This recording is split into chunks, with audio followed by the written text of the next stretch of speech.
متوسط اور غریب آدمی تو ساری زندگی جس طرح کولو میں بیل جتا ہوا ہوتا ہے کام کاج میں جتے رہتے ہیں اور کمائی کر کر کے لوگوں کی ضرورتیں ہی پوری کرتے رہتے ہیں۔ ایک بیٹی کی شادی کی اور جمع شدہ پونجی اس پہ لگا دی، مقروض ہو گئے، پھر کچھ عرصہ قرضہ اتارتے رہے اور پھر اس کے بعد بیٹی کی شادی کی تیاری میں لگ گئے۔ اور اسی طرح بیٹوں کی شادیاں بھی آسان نہیں رہی، اس میں بھی جو دور موجود کے تقاضے ہیں اور پھر جس طرح بھاری اور بھرکم ولیمہ کرنے کا ایک کلچر پیدا ہوا ہے، جس سے آپ یہ معاشرے کو بتانا چاہتے ہیں، اپنی برادری کو بتانا چاہتے ہیں کہ ہم اتنے مؤثر ہیں اور ہمارے تعلقات اتنے وسیع ہیں۔ آپ کا قد کاٹ اور آپ کی شناخت ولیمے کے حجم سے معلوم ہوگی، شادی کی تقریب کے بڑا اور چھوٹا ہونے سے پتہ چلے گا کہ کوئی شخص کتنا معاشرے کا باوقار شخص ہے، جبکہ ماضی میں کسی شخص کے کردار سے پتہ چلتا تھا وہ کیسا شخص ہے، کسی کے رویوں سے سمجھ آتی تھی کہ وہ کیسا شخص ہے، اس کے کیے ہوئے وعدے بتاتے تھے کہ وہ کیسا شخص ہے، اس کی زبان کی سچائی، اس کا طرز زندگی، اس کا انداز معاشرت، اس کا طرز وفا بتاتا تھا کہ وہ کیسا شخص ہے۔ لیکن آج چونکہ یہ اقدار دم توڑ گئی ہیں تو ہم اپنے آپ کو بڑا بتانے کے لیے اور اپنی شناخت کروانے کے لیے ہم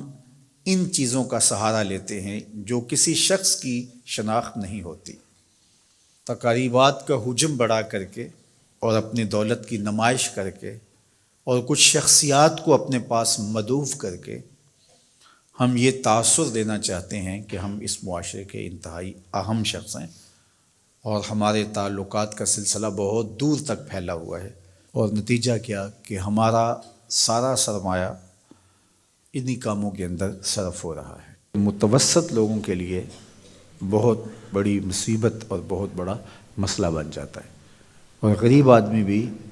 اس چکی میں پس رہے ہیں۔ یہ جہیز کا کلچر اور یہ لشکر کی صورت میں باراتوں کی آمد، گھر کے کچھ افراد اور کچھ ضروری لوگ اگر آ جائیں تو اس میں کوئی حرج نہیں ہے، لیکن یہ 500 لوگ ایک لشکر کی صورت میں بیٹی والوں کے گھر آئیں، اس کی کوئی تک بنتی نہیں ہے۔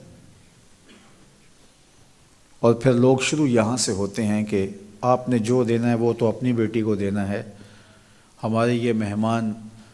آپ کے ہاں پہلی بار ہی آئیں گے تو ہمارے مہمانوں کو خوش ہونا چاہیے، ان کے بیٹھنے کا انتظام اچھا ہونا چاہیے، ان کے کھانے کا اہتمام ٹھیک ہونا چاہیے،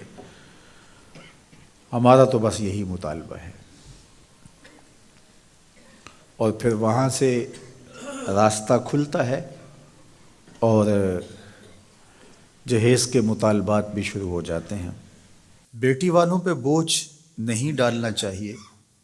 لیکن بیٹے والوں پہ بھی بوجھ نہیں ہونا چاہیے۔ جب کسی معاشرے میں نکاح مشکل ہو جاتا ہے تو اس معاشرے میں بدکاری پھیلتی ہے،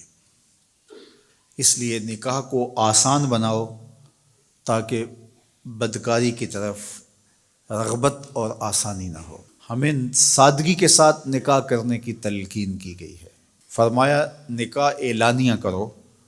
اور نکاح کو مسجدوں میں منعقد کرو، اور بہترین نکاح وہی ہے